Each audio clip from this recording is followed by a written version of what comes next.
নমস্কার, SK online YouTube চ্যানেলে তোমাদের প্রত্যেককে স্বাগত। খুবই গুরুত্বপূর্ণ ভিডিও। রাজ্য সরকারের আরও একটি গুরুত্বপূর্ণ পদে নিয়োগের বিজ্ঞপ্তি আগামী কয়েকদিনের মধ্যে তোমরা দেখতে পারবে।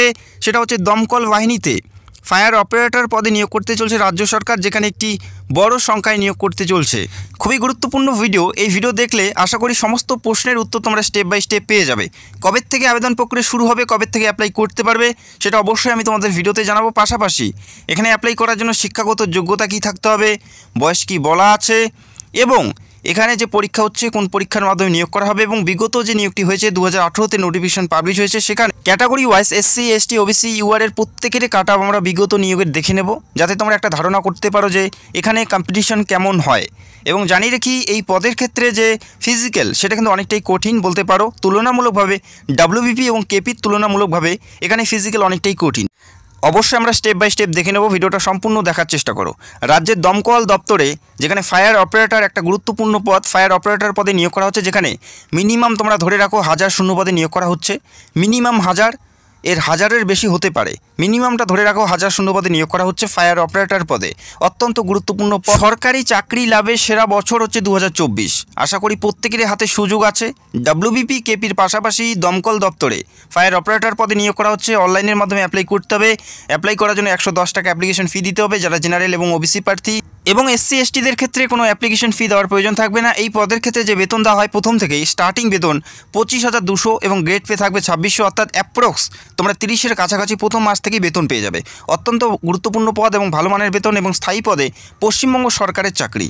এই পদে অ্যাপ্লাই করার জন্য শিক্ষাগত যোগ্যতা কী বলা আছে সেটাও আমি তোমাদের জানাচ্ছি। এখানে অ্যাপ্লাই করার জন্য শিক্ষাগত যোগ্যতা যে কোনো শাখার থেকে, যে কোনো বিভাগ থেকে, যে কোনো পার্সেন্টেজে মাধ্যমিক পাস করলেই তোমরা প্রত্যেকেই এখানে অ্যাপ্লাই করতে পারো। যে কোনো পার্সেন্টেজে মাধ্যমিক পাস করলেই তোমরা এখানে অ্যাপ্লাই করতে পারো।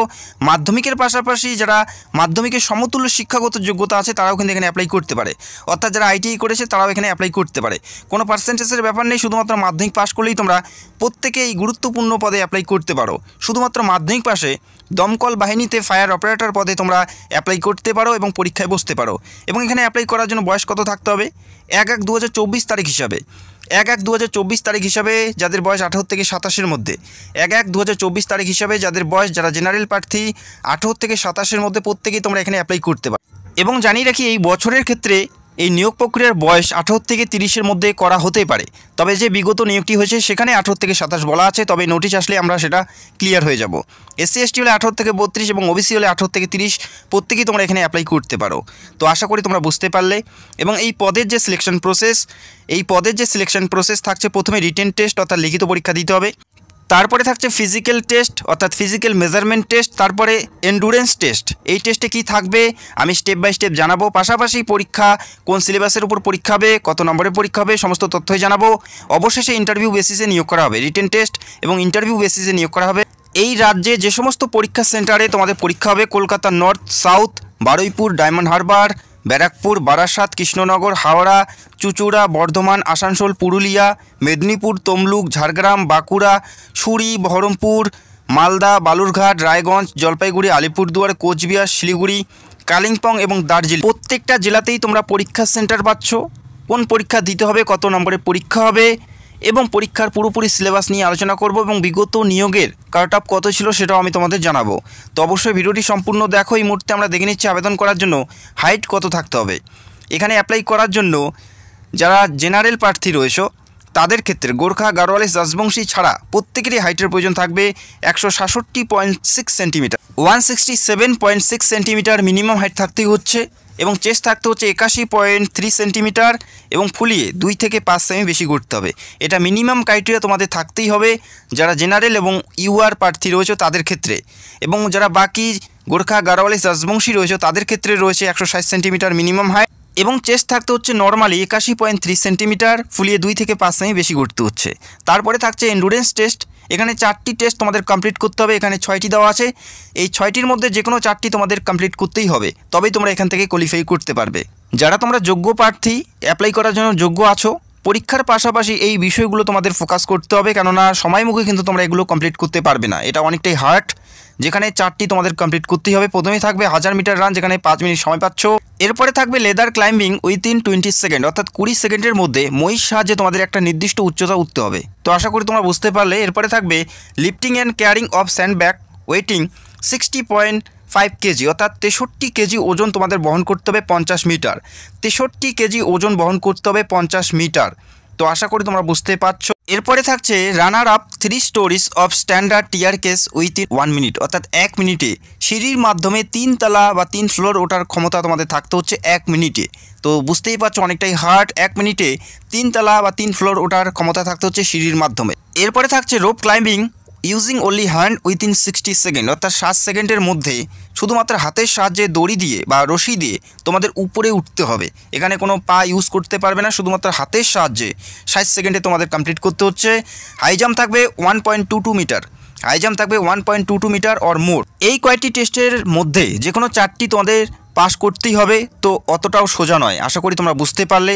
অবশ্যই তোমাদের প্র্যাকটিস করা উচিত। এরপরে আমরা দেখে নিচ্ছি পরীক্ষার বিষয়ে কি কি তথ্য দেওয়া আছে। এখানে যে পরীক্ষা দিতে হবে 80 নম্বরের একটা পরীক্ষা দিতে হচ্ছে।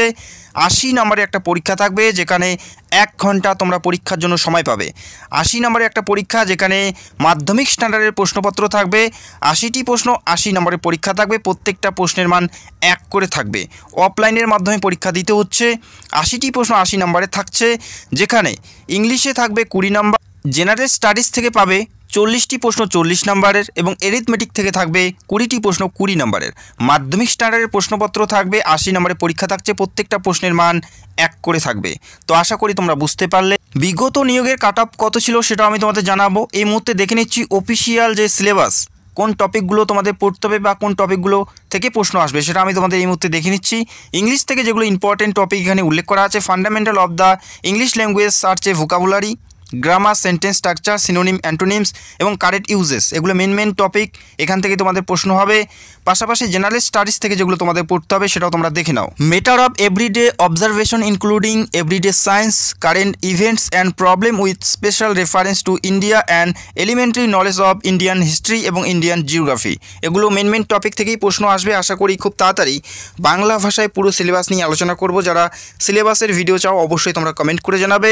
এবং এরিথমেটিক থেকে যেগুলো পড়বে অবশ্যই প্রত্যেকটাই মাধ্যমিক স্ট্যান্ডার্ডে তোমাদের পড়তে হচ্ছে। এখানে লাভ ক্ষতি থেকে শুরু করে প্রত্যেকটা বিষয়ে, এভারেজ অর্থাৎ শতকরা থেকে শুরু করে প্রত্যেকটা বিষয়ের অঙ্ক থাকবে।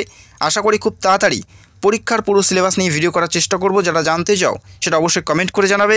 আশা করি আর কয়েকদিনের মধ্যেই পুরোপুরি আবেদন প্রক্রিয়া শুরু হতে যাচ্ছে। এই মাসের শেষের দিকে অথবা পরের মাসের প্রথম উইকে তোমরা নোটিশ পেয়ে যাবে এবং আবেদন প্রক্রিয়া শুরু হয়ে যাবে।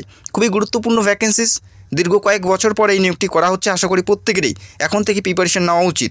এই মুহূর্তে দেখে নিচ্ছি বিগত নিয়োগের কাট অফ কত ছিল। বিগত যে নিয়োগটি হয়েছে শেষবার যে কাট অফ ছিল সেটা আমরা দেখে নিচ্ছি। ইউআরের ক্ষেত্রে 54.67, ওবিসি এর ক্ষেত্রে 47.83, ওবিসি বির ক্ষেত্রে 54, এসসি কাস্টের 50.33 এবং এসটি কাস্টের 34.67। এটা ছিল বিগত নিয়োগ, যখন 2018তে নোটিশ পাবলিশ হয়েছে সেই নিয়োগের এটা কাট অফ তোমরা দেখতে পেলে। তো এই বছরও কম্পিটিশন অনেকটাই হাই থাকবে। তো যথেষ্ট ভালো প্রিপারেশন নিয়ে তোমাদের পরীক্ষায় বসতে হবে। আশা করি আর কয়েকদিনের মধ্যেই পুরোপুরি আবেদন প্রক্রিয়া শুরু হতে যাচ্ছে। এই মাসের শেষের দিকে অথবা পরের মাসের প্রথম থেকেই কিন্তু আবেদন প্রক্রিয়া শুরু হতে যাচ্ছে। অত্যন্ত গুরুত্বপূর্ণ ভ্যাকেন্সিস। যখনই নোটিশ বের হবে সবার আগে ভিডিও করে স্টেপ বাই স্টেপ দেখিয়ে দেবো এবং অ্যাপ্লাই কী করে করবে সেটাও আমি তোমাদের স্টেপ বাই স্টেপ দেখাবো।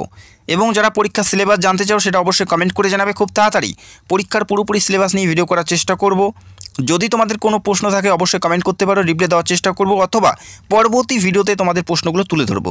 অবশ্যই তোমরা কমেন্ট করতে পারো। যারা চ্যানেলে নতুন দর্শক চাইলে অবশ্যই আমাদের চ্যানেলটাকে সাবস্ক্রাইব করে রাখতে পারো। ভিডিওটি দেখার জন্য অসংখ্য ধন্যবাদ। Thank you so much.